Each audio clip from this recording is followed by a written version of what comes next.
So we have this 360-degree bird view system that we picked up on Amazon.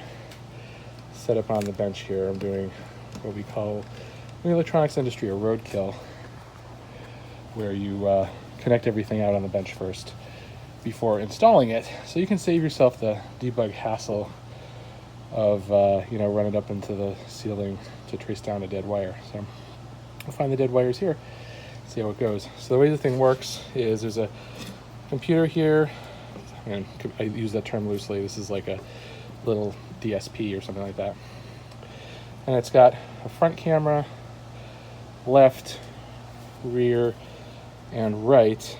And when this thing gets power from the bus, it's first of all it's going to record 24/7, and then while we're driving, the computer will merge all four of these things, these views together into a 360-degree bird's eye view. And then this is just a cheapy little LCD monitor to view the whole shoot and match on. So it's just outputs to like a composite. So it's not super high resolution, but it should do the job just fine. And then there's USB. You can just stick a regular USB stick in there to record all of the the event footage and stuff. So let's see how this all works. So I didn't want to drag my bench supply over here, so I happened to find this wall wart adapter, and you can see it's 12 volts, 3 amps. That's close enough for government work, as they say. The bus does run a 24 volt / 12 volt split system, so I could either run this whole thing off at 24 or 12 volts. I'll see what's available up there once we start installing it, so it doesn't really matter. But this should be fine. But before I just plug this all in, it's always a good idea to test it first. So I'm gonna run some wires here and plug this in, check it with the meter, and make sure it really is what it says it is. I don't want to blow this thing out if that's a crappy AC adapter. All right, let's see if I can do this one-handed. Definitely need to get a tripod or something here. Okay, so see our meter over there. Got this guy plugged in. We're just gonna try these. Try to get this all up here. Come on. Again, very hard to do this one-handed. Try to get so you can see. There we go. Oh, I had it for a second. 12. Yeah, that's good enough. Yeah, that's fine. 12 volts, that's fine. The system should work down to 9 volts anyway, so even if there's a little dip when it starts, it's fine. Automotive grade components like this are usually rated from like 9 volts to 36, so that they can account for when the engine is starting. There's a big voltage drop. Okay, here's the moment of truth. Just wired up the positive and negative to all the various things. The wires there for the computer and the monitor. I'm just going to plug this in. We'll see what happens. So you see a little red light, blue screen. All right, it says something back. Looks like it's reversed, which would make sense because that monitor thinks that I am plugged into a reverse camera. Ooh, that's funky. Look at that. Wow, it sort of works. That's pretty awesome. Check surrounding. It's all flipped backwards, so I'll have to undo that. But yay, we got video. It's doing stuff. So here, if I put my hand in front of the front one, you can actually see there. It's viewing the front camera in the main screen right now, and you can see down here. Looks like it's flipped the other way because this screen is set to like reverse camera mode, so it's like flipped and vertical. It's all upside down. It's like backwards from the way you think it would be. But hey, that's great. It means the computer is working, and we just need to mess with the settings on the TV and get that working fine. And I see that I'm getting signal from all four cameras here, which is great. Yay, we got a success. Okay, so after a little bit of finagling, I found out this does work. So I set the TV to be the right way around. So you actually see that really is the front now. And this thing has a little IR blaster. You can see this here. So we're going to install that somewhere in the bus where we can see this remote control. So if we have to do any settings, change any settings or pull files off or something, we can set that up.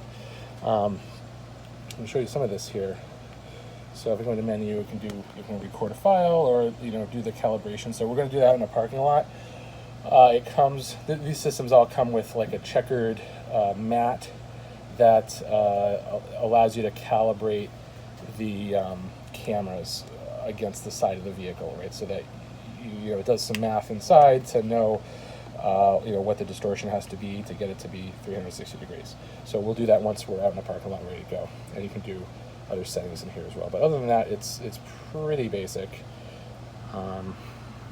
There are some hard lines here. So this thing comes here with these trigger lines. If you can see it on there, right turn indicator, reversing, and left. So the idea with that is that you would hook those up to the turn signals, and when like if you're turning left, this main view here would turn to the left side, so you could see if somebody was in your blind spot, and same with the right side. And then when you're backing up, this thing would become the just the regular backup the camera, but the 360 would stay. So those hard wires sort of just like change this mode of this right hand side screen right here.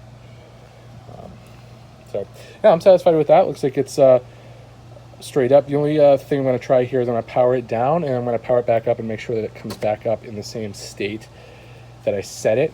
Sometimes devices like this don't have a persistent memory, right? They have to be reset every time, and if that's the case, then we got to figure out a way around that. So I'm just going to unplug it, plug it back in. Looks like the screen is good. Computer's booting, or the DSP, I should say. There we go. Oh, looks good. Perfect. So that means it started back up the way it should be. There's one other thing on here which I thought was kind of interesting.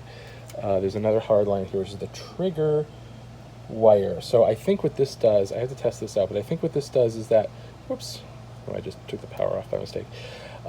If you want to wire this up to a switch, a hard switch or a G sensor or something like that, this will trigger the system to like lock a video file onto the flash memory. So for like an accident or something like that. All right, so I've finagled with this a little bit more and went through the settings a bit, formatted the USB stick, and confirmed that it is actually saving video all the time, which is great. So now I can just get it back to the regular thing, and yeah, there it is. So whenever the bus is active, actually really all the time, this thing will just be recording 24/7, 365, as long as we have battery power, which we have a lot of. So yep, don't plan on doing anything vandalous to the outside of the bus, because we'll see you. All right, let's get this thing installed on the bus. All right, so we installed it up here on the roof. Just take this little clamshell off and screw through. This is actually fiberglass, so it's pretty thick. I just screw through the fiberglass with some self-tapping screws, and we got some silicone caulking in there just to seal the hole and make sure that we're all sealed from any rain and all that. So look up on the top of the bus here, we do actually have an old antenna. I believe that's what that is. I think that's an old cell antenna from the tracking system for the city bus system. So we'll probably be taking that out, replacing it with our own cell antenna at some point. I also have a couple other antenna holes up here that were filled long ago. They were, I'm not sure what kind of antennas these are. Also could have been cell, could have been like, VHF radio or something like that. Probably, drivers talking back to base or something like that. But yeah, we got our front camera in. It's right above our marker light. Nice and centered. And once we get the system turned on, there is a little mark on top of these cameras to tell which is up, but we can do some fine tuning once it's in there. And to adjust the eyeball, there's just a couple screws here and there in the back.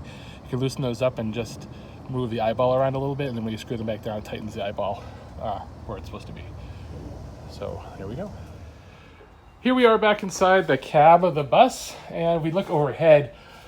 This is actually where the sign compartment is. So these signs are modular. You can take them right out and replace them or upgrade them or something, which is great for us because we can get right up in there. So here's the hole that we just drilled from the outside. And you can see it, the fiberglass in there. So this is our camera hole. I had to make it so big because these camera connectors just have these giant sort of automotive style. These aren't really automotive style, but we'll say they are connectors. So I had to drill a giant hole to fit through there. Maybe I should throw a little bit of sealant into that hole from this side too, just to be totally safe, and hit those little screw hole marks as well. But that's great. We got our cable here, and then we'll run the rest of them. Here's a view now that I'm down off the scaffolding. You can see the camera right up there on top. So from where I'm standing here, you should easily be able to see, you know, this far away. I would assume actually you probably get, you know, even farther, so we can hopefully read license plates and things of you know, people in front of us. And we'll check once we get it hooked up.